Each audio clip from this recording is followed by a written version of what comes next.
Coming right up, Straight Talk with Art Levine, a special edition focusing on the arts with authors Harry Saltzgaver, executive editor of the Gazette newspapers, and sports writer Doug Krikorian.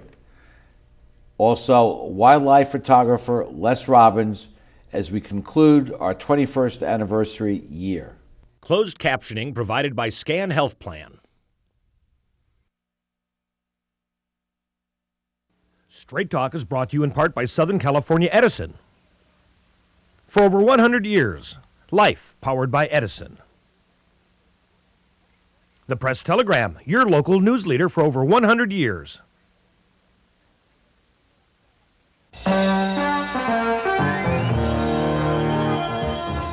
Join us for tonight's edition of Straight Talk. And now your host, Art Levine.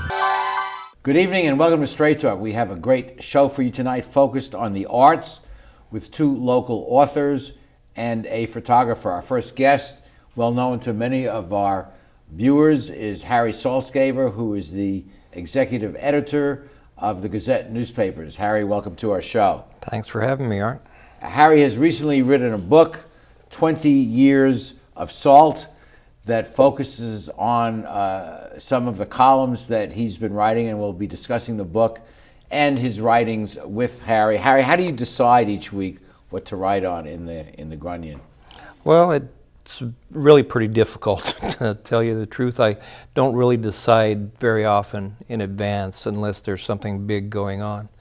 The column itself, A Pinch of Salt, covers everything from my personal life to national events, and it really depends on what's on top of my mind when I walk into the office Tuesday morning. You made an interesting point in the foreword to your book that being a columnist is at the top of the food chain in the newspaper business, because people remember famous columnists, whether it's Mike Royko or Doug Krikorian in the Press Telegram, who we'll be speaking with later. Not so much the bylines of reporters, except if it's a Woodward and Bernstein, but the columnists give a personality to the paper. That's right, and in fact, that's why we started Pinch of Salt, was to put a human face to the Gazettes. I do a lot of news reporting too, and always have, and I enjoy that a great deal. But in a personal column, or in a column, you're allowed to voice your opinion. And that's always when things get fun, when you're writing. How long does it take you to write a column? Depends. Usually about an hour. An hour? Mm-hmm. Yeah. Wow. And do you normally leave it till the very end before the deadline? Is that the last thing? Because you have all these other responsibilities for the paper, right. Writing stories and getting all the stories in. Is this the last thing? No, actually, it's one of the first things I do on a Tuesday morning, simply because there's no one else in the office.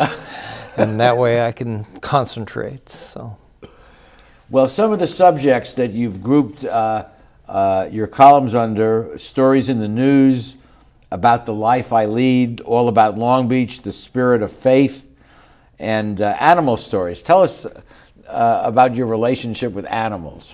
Well, the animal columns seem to be some of the most popular. I think everybody relates to that. I've had a cat for 20-some years, pretty much since I got to Long Beach. Had dogs for a long, long time. I'm a dog guy, actually. And talking about dogs, it's almost as good as talking about little kids. It makes everybody happy most of the time. I'm reminded of a former journalist who may have been associated with the Grunion, who had a column that allegedly was written by a dog. Oh, yeah. Oh, you're talking about Charlie's Corner by Charlie's Jack Warshauer. Corner, Yeah. Jack Warshauer. Right. And that had quite a following. It did, and Jack was a curmudgeonly old fart, to use the phrase, and he liked to find a way to get the very conservative point of view across. And he put it in the words of the dog, so that's right. He wouldn't take quite the heat that he would if he was writing. Well, he was in the real estate business in real life, so right. He had to be careful. Yeah, that's right. Tell us about a couple of your favorite columns. I know that that's a tough question, right. Like which is your favorite child? Right. Well, I figure in 20 years I've written more than 1,000 columns, and I don't know if they're some of my favorite, but some of my best response has come. You mentioned the dogs. When my first big dog died, I wrote a column about that. Obviously, personal life kind of stuff. Wrote about when my son graduated from college. That was a big one. But probably two of the ones that really stand out the most are the column I wrote right after 9/11, yes, and talked about how newspapers had to deal with that sort of a tragedy, and how we here in Long Beach had to deal with that. And then I wrote a column about a trip I took with my church to build houses in Mexico, kind of a Christian version of Habitat for Humanity. Yes. And that column really resonated with a lot of people as well. I see one of the headings in your book is the spirit of faith. So speak for a moment about the importance of faith to you and others. Sure.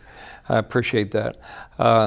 I became a born-again Christian. I became a Christian about 14 years ago. So it was during my tenure at the Gazette.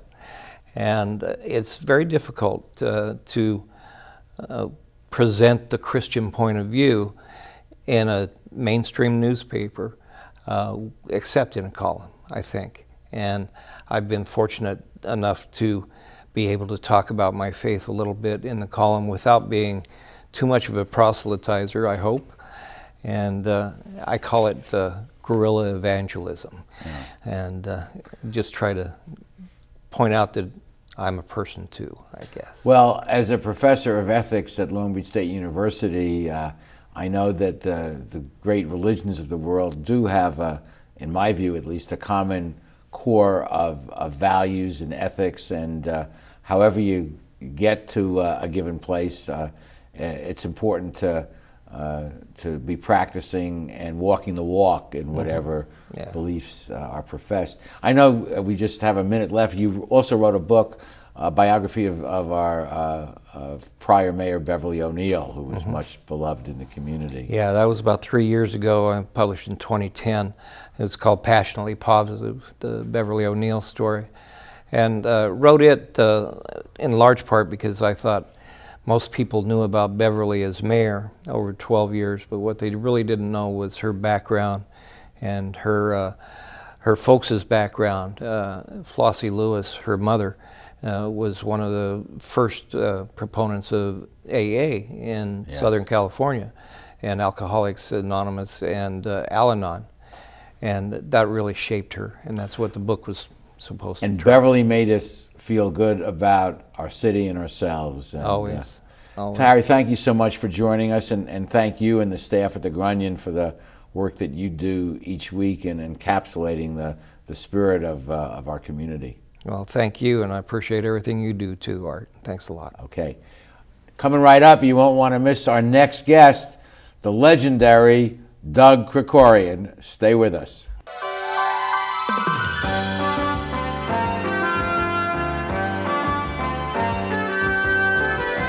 Supported by Edison International.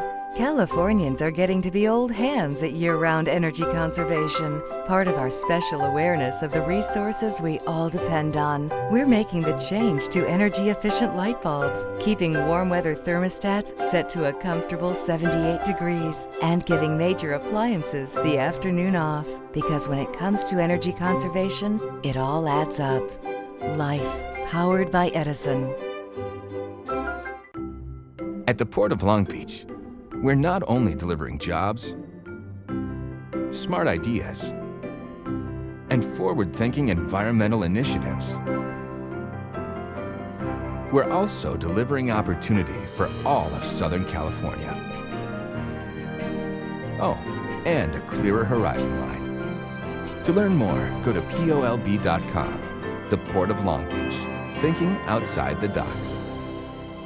Hello, I'm Jessica Hardy, a proud Long Beach native and a member of the USA Swimming national team.